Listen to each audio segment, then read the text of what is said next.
A humanidade se modernizou, se equipou, mas nem por isto evoluiu. Há muitos degraus a serem superados, eu creio que os mais importantes deles serão superados através do conhecimento verdadeiro, da paz e da sustentabilidade. Nesta modernização, algumas nações conseguiram se equipar tecnologicamente de forma fantástica, e infelizmente grande parte destas conquistas foram aplicadas em guerras, que é a atividade menos sustentável possível, onde recursos importantes são gastos para promover a destruição, e não para superar os atrasos. Guerras por conquistas territoriais, energéticas e estratégicas, foram os bastidores da história do século XX, e absurdamente hoje isto ainda é aplicado, pois gera lucro para um cartel setorizado capaz de pagar as aprovações dos legislativos das maiores potências hegemônicas, para gastos imensos, no maior sistema de corrupção do planeta. O que se gastou em guerras e matanças desde a Guerra Mundial, soma mais de $800 trilhões, fora o que se aplicou em arsenais e armamentos à espera de um futuro conflito, mais o custeio de forças armadas caríssimas, o que foi gasto e empenhado, daria mais de $4 quatrilhões, e quem paga por isto somos todos nós, cidadãos deste planeta, assim como um meio ambiente exaurido em recursos que sofre destruição. Na sustentabilidade, este tipo de desperdício energético e de recursos planetários para destruir deve ser execrado, e se não for, então não é sustentabilidade. ESG, siglas, senhores marqueteiros, inventem o que quiserem, enquanto fizerem guerras serão simplesmente assassinos e destruidores da natureza.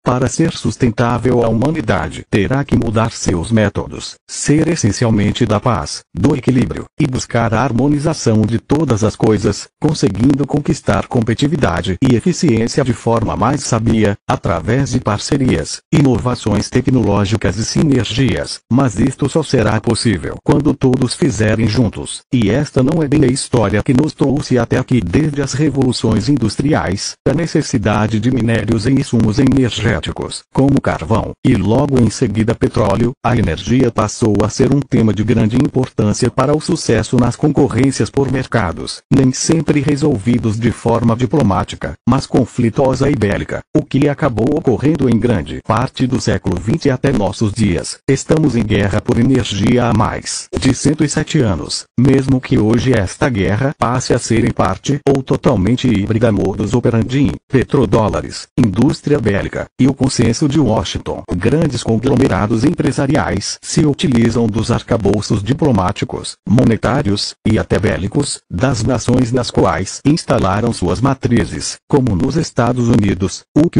para exercerem domínio, influenciando governos e organizações, como Estados Unidos, ONU e OTAN. Uma história em parte já relatada em livros como A Era da Incerteza de John Kenneth Galbraith. Embora o Consenso de Washington, criado em 1989, seja sobre economia, ele exerce uma forte influência sobre todas as pautas jornalísticas, iniciando pela econômica, e a este tema vão se somando outros, e o imenso poder de comunicação da mídia, hoje tecnologicamente ampliado, alinha todos os demais.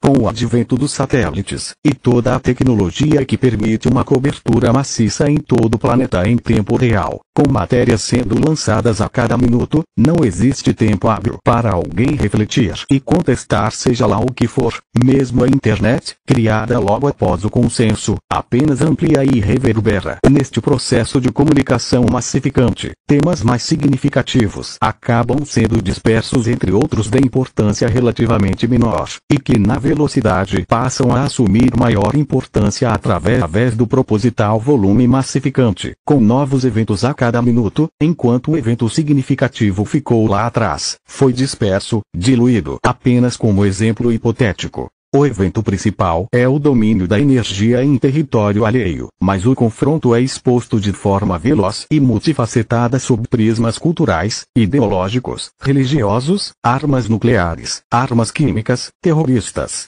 São criados inúmeros eventos que o jornalismo cobre, com novas manchetes a cada minuto. Quantos mais eventos forem criados, mais se dispersa, e aí o evento principal já foi dispersado. O interesse dominante da banca é se apoderar das reservas energéticas e transacionar em petrodólares, criados 2 décadas antes do consenso, uma história que se repete nas últimas 5 décadas.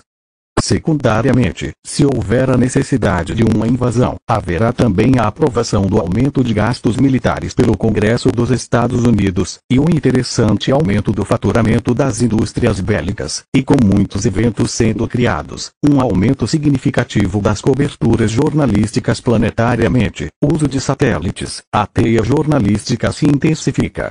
Mesmo que a Al Jazeera, El País, BBC e CNN noticiem de forma diferente umas das outras, as notícias minuto a minuto criam uma dispersão, e confundem visões e opiniões sobre os mesmos fatos, desfocando qualquer possibilidade de reflexão e visão próprias de cada ser. Todos são enlatados no consenso único de interesse do poder. Isto tem ocorrido, e em diferentes lugares do planeta, sobre diferentes motivos. Não se assuste se um dia um dos países mais estáveis da América do Sul sofrer desestabilizações políticas, e no dia seguinte isto ocorrer na União Europeia ou na Ásia Central. Enquanto isto, outros conflitos serão dispersos, e novas primaveras já estão sendo mercadologicamente planejadas. E o consenso de Washington que tem a ver com isto? Relativamente muito pouco, mas foi usado, e também usou, aparentemente não está relacionado, mas pulou no trampolim, de uma forma que mesmo que os eventos não se relacionem às regras dele, a nuvem de fumaça criada pela constante edição e reverberação faça desparecer o mais que puder qualquer possibilidade de visão crítica, que possam rebobinar o novelo até chegar novamente nos reais motivos e nas regras do consenso. Apenas quem conseguir perceber este fenômeno através de uma dissecação gestáltica das inúmeras janelas de comunicações abertas umas depois das outras, vai conseguir parar interiormente e refletir a tal ponto que encontre os reais motivos. E quais são os reais motivos? Controle de todas as reservas energéticas estratégicas de grande liquidez. Controle da economia de todas as nações em órbita de uma única matriz hegemônica. Descontrole de todas as comunicações jornalísticas, mesmo que grupos de mídia prosperem e lucrem. Descontrole das opiniões, matérias minuto a minuto reverberadas, abertura de janelas em sequência, de tal forma que os dois motivos controles supracitados sejam dispersados até o ponto de quase desaparecerem, e aí desaparecem.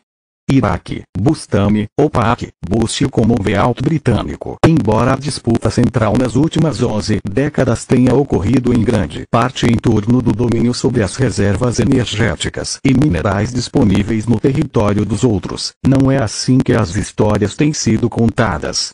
No Iraque, foram gastos em mais de uma década algo em torno de 25 trilhões no conflito e na manutenção de tropas, gerando um faturamento importantíssimo para as indústrias bélicas dos países envolvidos, com ênfase para as indústrias bélicas estadunidense e britânica. Além disto, o próprio custeio das forças armadas dos países que se envolveram no Iraque, proporcionalmente às suas participações no evento principal, geraram custos de enormes proporções. E quem paga esta conta? Indiretamente todos nós, cidadãos deste planeta. Nosso país possui reservas de centenas de bilhões de dólares aplicadas em títulos da dívida estadunidense. Somos o quinto maior aplicador, que rendem quase nada por ano, pois uma parte das nossas reservas estão ajudando a custear estes eventos, assim como todos os países do mundo que têm reservas aplicadas na bolha dos Estados Unidos. A nossa prestimosa colaboração com os eventos de assambarcamento da banca, se computada, provavelmente somaria uma parcela negativa às causas sustentáveis tão importante quanto o desmatamento das florestas, que hoje políticos estadunidenses e europeus tanto alardeiam.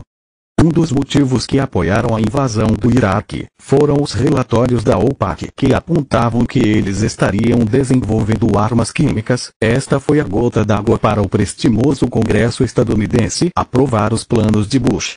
Porém, antes, tiveram que remover o diplomata brasileiro José Maurício Bustani da direção da OPAC, para que outro no lugar dele pudesse editar os relatórios favoravelmente aos propósitos de Bush. A OPAC, Organização para a Proibição de Armas Químicas, OPAC em inglês, Organization for the Prohibition of Chemical Weapons, OPCW, é uma organização internacional criada em 1997 pelos países que já participavam da Convenção de Armas Químicas. José Maurício Bustani dirigiu brilhantemente esta organização durante sua vigência, não permitindo que relatórios da OPAC fossem utilizados para outros propósitos, senão a verdadeira informação. Na destituição do Bustani, países pequenos, e que nunca antes tinham participado das reuniões e deliberações deste importante organismo, foram inscritos, e alguém pagou as despesas de traslado e estadia desses países, que votaram junto com Bush e todo o Commonwealth para a substituição da direção da OPAC. A partir da nova direção, os relatórios da OPAC apontavam que o Iraque estava desenvolvendo armamentos químicos. Com este pretexto, este país foi então invadido por ordem de Bush e do Congresso estadunidense. Houve um rastro de destruição, mortes, derramamento de sangue, a vida de milhões de crianças e jovens iraquianos perdeu sentido, e lá no fim, constataram que o Iraque não estava desenvolvendo tais armamentos químicos.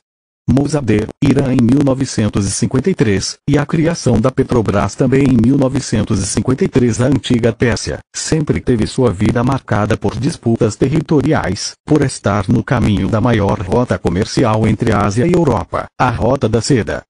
O Irã, que foi parte da antiga Pérsia e do Império Otomano, permaneceu entre as disputas imperialistas de russos, britânicos, alemães e turcos. Após a Revolução Industrial, veio aí Guerra Mundial, com a queda do Império Otomano. Então no tabuleiro dos espólios de guerra o Irã foi entregue aos britânicos, enquanto outros países ficaram com a França. A partir de então o Irã assistiu à mudança do foco central das disputas de simples ocupação territorial em uma rota comercial logística para o domínio sobre as reservas petrolíferas em seu subsolo. Desde a queda do Império Otomano até 1953, coincidentemente o ano da criação aqui da Petrobras, o Irã teve seu petróleo extraído por uma grande empresa britânica, a Anglo-Persian Oil Company, que sugava mais de 90% do faturamento gerado sobre o petróleo subtraído daquela nação, permitindo ao Irã acesso a menos de 10% dos recursos vindos do faturamento do óleo extraído de seu subsolo em prol de seu povo. Houve um esforço do Irã na tentativa de renegociar condições melhores, menosprezado por seus exploradores, até que o povo iraniano elegeu o primeiro-ministro Mossadegh, que deu um basta naquela exploração, estatizando para seu povo as reservas e os meios de produção do petróleo iraniano. A partir de então o Irã sofreu todos os tipos de sanções econômicas, retaliações políticas, diplomáticas e comerciais, impedindo de comercializar seu petróleo, e comprar e vender quaisquer produtos. A União Soviética apoiou o Irã e começou a comprar seu petróleo para compensar o boicote decretado pelos países ocidentais. Em plena Guerra Fria, receber o apoio soviético era explorado na ideia do contra-comunismo, onde as narrativas eram transpostas para as disputas ideológicas. Em seguida, com a desculpa de estar o Irã sucumbindo ao comunismo, factoide alardeado pela imprensa global dominada pelos interesses de Estados Unidos e UK, estas duas nações hegemônicas promoveram um golpe de Estado no Irã, colocando no governo alguém que revertesse esta situação, retomando aquela exploração sob a bandeira de uma grande transnacional, agora a Anglo-American Oil Company, naqueles mesmos moldes de mais de 90% dos lucros para eles e o que sobrasse para o Irã. O Shah Reza Pahlavi, uma figura elegante e glamourosa, foi amplamente usado pela imprensa para dar uma nova roupagem ao Irã, que aos olhos do público havia sido salvo do comunismo. O Irã foi socialmente modernizado, e todas essas ações foram marcadas e politizadas. Embora o Irã continuasse a ser uma ditadura, com apoio ocidental, houve reforma agrária e a nação foi laicizada coercitivamente, e os aspectos de modernidade foram sendo enaltecidos naquele jogo de edição relativa. Demorou, mas o Irã reagiu, e sob uma nova forma de governo, no final dos anos 70 pelos ayatollahs, ressurge um Irã mais fundamentalista e bem mais radical e nacionalista, mas que obteve novamente o domínio de suas reservas petrolíferas. A partir de então, esta nação foi praticamente banida da comunidade internacional, e sofre perseguições políticas e comerciais até hoje, e, embora não passe nem perto de se tornar comunista, argumento anterior usado dentre muitos outros para interferirem na vida desta nação, tornou-se sim uma nação fundamentalista, isolada à força do convívio global, com material de sobra para as críticas ocidentais. As edições serão até mais fáceis de serem feitas e malhadas na mente coletiva, e serão sempre usadas contra a sua soberania e a favor dos interesses que anteriormente escravizaram o Irã. Para a mente coletiva globalizada e formatada, parece que o povo do Irã perdeu, agora vive sob um regime exótico, e antes chegou a ser uma nação laica e moderna, embora escravizada. Guerras e guerras híbridas. Neste negócio de dominar as reservas petrolíferas dos outros, seja por qual método for, e com o pretexto da Guerra Fria, a indústria bélica cresceu muito, e a indústria das comunicações idem, e tudo isto passou a ser uma das principais pautas de exportações de países como Estados Unidos, UK, França, Israel, Rússia e mais atualmente a China, que hoje produzem juntos mais de 95% das armas de aniquilação de seres humanos em massa, e dominam juntos praticamente todas as redes de comunicações e os satélites que as servem, e que conjuntamente dão suporte para a internet às redes globais, com grandes grupos que geram lucros exorbitantes. A facilidade de criar novos eventos está cada vez sendo mais e mais acelerada, para que os produtos desenvolvidos pela indústria da guerra possam ser escoados. As comunicações globais e o convencimento pela edição assumam a cada dia o papel de agência de propaganda e marketing. Porém, cada vez mais o petróleo perde importância para novas conquistas tecnológicas, que dependem de minerais estratégicos, e já está ocorrendo uma migração dos interesses Brasil. 1953, criação da Petrobras, um marco da soberania nacional. Neste panorama global estabelecido, uma imensa nação desorganizada, que possua grandes ativos naturais e grandes potenciais energéticos e minerais, com uma magnitude muito maior e mais ampla do que apenas petróleo e gás, sem uma linha condutora, sem um projeto nacional que a direcione, não tendo conseguido aplicar todo este potencial em prol de seu próprio desenvolvimento, será um provável alvo dos interesses cada vez maiores destes poderes, que nem sempre estarão alinhados aos interesses nacionais. Dependendo desses interesses, Irão torna-la cada vez mais manipulável e submissa, enfraquecida na comunidade global liderada por estes interesses. Será que é este o panorama que estamos vivendo? Observem e reflitam. E como nem tudo é petróleo, quando é o caso dessas reservas energéticas não serem de fácil transferência logística, montra-se, então a competitividade que dela prover permanecerá no local. Será que estes competidores ferrenhos que lançam mão de quaisquer tipos de estratagemas para dominar em nome da competitividade irão permitir a uma nação ainda subdesenvolvida romper em competitividade? Será que irão nos permitir reposicionar a escada e subir por ela? Ou o interesse deles será apenas nos manter como fornecedores de matérias-primas? Fica cada vez mais claro que o interesse é manter o Brasil engessado, chutando a escada, e se possível cada vez mais sem indústria, um grande mercado dependente, e um grande escravo que não se enxerga a si mesmo, o exportador útil de commodities. Historicamente, as tentativas externas de influenciar os rumos energéticos do Brasil, e em consequência os rumos de toda a América do Sul, têm ocorrido claramente desde Getúlio Vargas e da campanha nacional Petróleo em Nosso, que redundou na criação da Petrobras em 1953, no mesmo ano em que o Irã se rebelou e a atenção foi voltada para lá. Então eles não tiveram a mínimo para impedir surgir a Petrobras aqui, ou seria apenas uma coincidência? Foi quando aqueles que batalhavam pela não existência da Petrobras contaram claramente com o prestimoso apoio de parte da imprensa local, que pregava a dependência e o controle do nosso petróleo ao capital estrangeiro privado, em conjunto com uma orquestrada participação da importante comunidade técnica estadunidense. Em alguns momentos os geólogos deles afirmaram taxativamente que aqui no Brasil não haveria uma gota de petróleo, uma hipótese falaciosa divulgada interna e externamente para enfraquecer os propósitos do Estado brasileiro e impedir a criação da Petrobras. Embora depois alguns geólogos revessem esta posição, o conceito estava lançado, enfraquecendo sempre que possível a soberania nacional e em consequência de toda a América do Sul.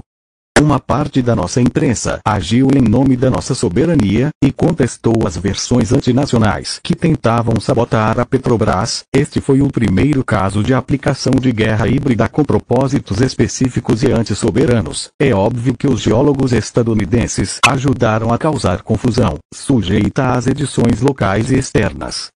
Então é lógico que este é um tipo de modus operandi gerido conscientemente por uma parcela deles, e que recebe uma adesão em massa de outras parcelas, o que vem ocorrendo desde a primeira metade do século XX, enfraquecendo nossa soberania, diminuindo nossos pontos fortes, e para isto mentiras serão contadas exaustivamente, até que eles consigam seus objetivos e cumpram seus propósitos. Ou, nós sabendo disto reajamos, nos fortalecendo e nos munindo de informações verdadeiras, mudando estrategicamente este cenário, através do conhecimento de forma soberana, e da aplicação deste conhecimento dentro de um plano, um projeto nacional, que acolha e fortaleça os projetos de grandes empresas estatais energéticas, com o propósito de servir à nação, e não aos propósitos da banca.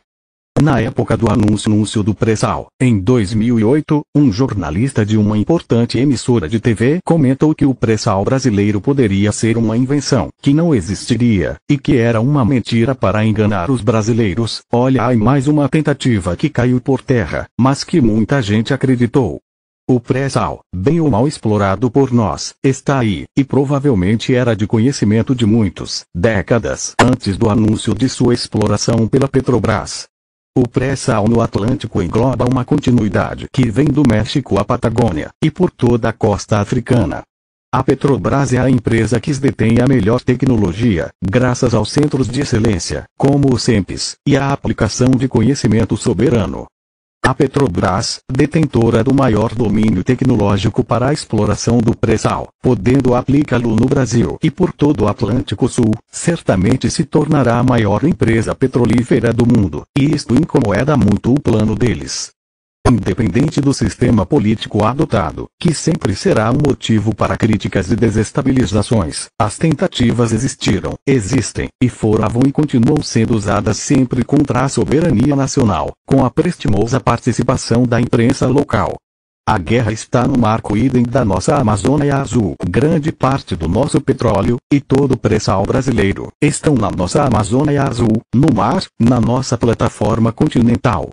Ao longo da década de 70 do século passado, na ocasião de outra campanha do Estado brasileiro, esse mar é nosso, que visava garantir nossas 200 milhas oceânicas, sem as quais não teríamos domínio sobre as nossas plataformas de extração offshore ou o pré-sal brasileiro. Estas tentativas de influenciar o nosso destino, para o bem ou para o mal, foram ativas e presentes. Novamente aquela mesma parcela da imprensa local antinacional surgiu na edição. Esta guerra híbrida vem sendo parte do panorama político nacional década após década, até os nossos dias, porém agora abriram um leque que extrapola a questão petróleo, que é multifacetado, e que distrai a atenção com outras questões identitárias e de costumes, enquanto o que é mais estratégico passa ao léu. Vale lembrar que na ocasião da quase consolidação das nossas 200 milhas oceânicas, alinharam-se contra os interesses do Brasil, os Estados Unidos, juntamente com o Reino Unido, e todos os países membros do Commonwealth, que em conjunto batalharam contra a questão da soberania das nossas 200 milhas oceânicas na ONU, agindo sempre contrariamente aos interesses e direitos do Brasil durante o período que vai de 1970, quando da expansão para as 200 milhas, até 1982, ano da conclusão da Terceira Convenção das Nações Unidas sobre os Direitos do Mar, CNUD. Por trás destas ações na ONU, surgiram os interesses daquelas grandes empresas energéticas, e os motivos para impedirem a soberania de países sobre suas plataformas oceânicas, e enxertaram outros assuntos, como os conflitos entre povos nativos que pescam e subtraem riquezas do mar em diferentes países, cujo limite territorial não respeitou o território destes antigos povos. Será que realmente Estados Unidos, UK e o Commonwealth estavam preocupados com isto? O direito da pesca de nenhum povo nativo foi garantido, assim como também não o direito de quaisquer nações sobre suas plataformas continentais. Mas graças à determinação e ao empenho do Estado brasileiro naquela época, conseguimos quase consolidar esta questão das 200 milhas oceânicas. A nossa Amazônia é azul, parcialmente. Parcialmente? Sim, parcialmente, pois as questões territoriais sobre o mar, apesar dos vários dispositivos e artigos escritos e tratados no âmbito do CNUD, ainda não foram consolidadas, e talvez nunca sejam, pois os interesses de grandes transnacionais, com muito poder econômico e capacidade de influenciar, sempre se sobrepõem aos direitos dos povos e nações. Esta falta de solução é proposital. A guerra pelo petróleo e pelos minerais agora está no mar. Por que então consolidar algo que irá fechar a porta aos interesses deles? São questões que na América Latina envolvem todo o Atlântico do Golfo do México à Patagônia, atingindo a Antártida, todo o Atlântico Sul e todas as reservas no pré-sal Atlântico na América e na África permanecem sob esta expectativa relacionada aos direitos do mar. Nessa disputa Estados Unidos, Reino Unido e novamente os membros do Commonwealth atuam no esforço conjunto para consolidar as posições deles, como as Ilhas Malvinas e outras, ao mesmo tempo que pressionam para desestabilizar a soberania das nações latino-americanas e atlântico-africanas, e logicamente o enfraquecimento de seus direitos sobre suas plataformas continentais. Infelizmente, este é um mundo em que vivemos, predação e grilagem com uma capa hipócrita de modernidade. O último território, a Antártida, já está todo fatiado, e as partes dos outros sob a mira daquelas mesmas nações que num passado recente destruíram grande parte de suas florestas nativas e recursos naturais. Eles já dividiram e já ocuparam a Antártida, são posseiros e farão uso desta posse, espremendo todos os outros para lá. Muito mais que petróleo, a guerra pelos minerais estratégicos do planeta. Todas as grandes nações aumentaram a competição sobre as reservas minerais planetárias, um tema já inserido nas disputas internacionais, nas guerras híbridas, e futuramente nas disputas bélicas. O Brasil é uma das maiores potências minerais do planeta, assim como nossos vizinhos da América do Sul. Juntos, temos praticamente tudo e em grandes escalas. A questão energética, e todas as estratégicas questões de competitividade que ela traz, nem de longe estarão restritas a apenas petróleo, ou ao pré-sal. Ela abrange todas as formas de se obter energia, uma corrida tecnológica em busca de novas soluções mais eficientes, e possivelmente sustentáveis, o que inclui todos os minerais úteis para a viabilização e fabricação dessas novas tecnologias. Aqui no Brasil, a ação é exercida para obter domínio sobre as nossas reservas energéticas, ambientais e minerais, persiste e cresce conforme crescem as nossas chances de reconquistarmos uma soberania plena e desvinculada, tanto pelo Brasil como pelas nações sul-americanas, riquíssimas em minerais, o que engloba muito mais que o mar e o petróleo. Agentes dos mais diversos matizes políticos e ideológicos entram na disputa com poder para influenciar e manipular as opiniões internas contra os próprios interesses nacionais. A edição contrária é frequente, usando muitas vezes a imprensa local e os cidadãos contra a própria nação. E como a gestão do Estado brasileiro tem sido sim muito questionável, e às vezes até caricaturalmente ideológica, estamos falhando em inúmeras frentes. Esta tarefa tem sido muito facilitada para as narrativas e as ações deles. Mentiras não combinam com sustentabilidade. O que está acontecendo é que de fato os brasileiros não estão sendo adequadamente informados, de propósito, e pior, nem desconfiam disto. Lembro que todas estas nações hegemônicas conseguiram subir a escada no período não maior que 150 anos, e praticamente destruíram seus recursos naturais, e até os de outras nações mais fracas. Eles conseguiram através da devastação e exploração predatória obter recursos, e hoje contam com empresas muito poderosas e muito bem equipadas, calcadas nos arcabouços comerciais e diplomáticos de seus países sede.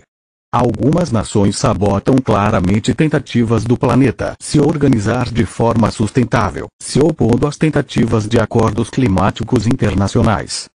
Se no Brasil há grupos que derrubam florestas nativas de forma criminosa, e as exporta, é porque há mercado que compre. Quem são eles? Não imagino que milhares de metros cúbicos de madeira ilegal sejam transportados, embarcados e desembarcados, e novamente transportados, sem ninguém notar. Estes crimes ambientais precisam de punição exemplar. Estamos entrando numa nova era, e esta antiga história aqui narrada, bem como os métodos, devem ser denunciados e não esquecidos. A humanidade tem como fazer de uma maneira muito mais eficiente, sustentável e socialmente justa, com a inclusão de todos os cidadãos do planeta, que não precisam ser totalmente iguais, mas de forma muito mais humana e digna. Chega de gastar nossos recursos com guerras, destruições, edições, mentiras e marquetadas. Nós, Brasil, podemos dar um recado ao planeta, de uma forma muito mais eficiente e digna, com sabedoria, conhecimento soberano. Somos uma grande potência multienergética, com a maior possibilidade de aplicação das energias renováveis juntas em grandes escalas, abrindo um novo portal de eficiência, competitividade e desenvolvimento, que poderá acolher a todos, abrindo a possibilidade de parcerias com todas as nações que queiram se alinhar na conquista da verdadeira sustentabilidade, acolhendo novos negócios orgânicos e sustentáveis, produzindo alimentos e produtos de forma mais sustentável, regenerando a natureza, regenerando o bem viver e abrindo um novo portal de qualidade de vida verdadeira, não fútil e não alienada, desenvolvendo novos negócios da floresta em pé, gerando empregos verdes, regenerando todos os nossos ativos naturais, ao mesmo tempo que educaremos para uma nova era, regenerando a nossa própria cultura, que sempre amou e preservou, e ao mesmo tempo permitindo o desenvolvimento. Então vamos superar as guerras, vamos repudiá-las, sejam físicas ou híbridas, venham do leste ou do oeste, sem seletividade, mas com a nossa mais profunda reflexão quebrando o paradigma que sempre escravizou aos humanos, sem as mentiras. Afinal, o que nós queremos? E se há alguém que propositalmente tem chutado a escada para nós, cabe a nós mesmos a persistência e a não desistência, e com conhecimento e visão reposicionar a escada e subir por ela. Este artigo foi escrito em 2017, retomado e revisado em 2000.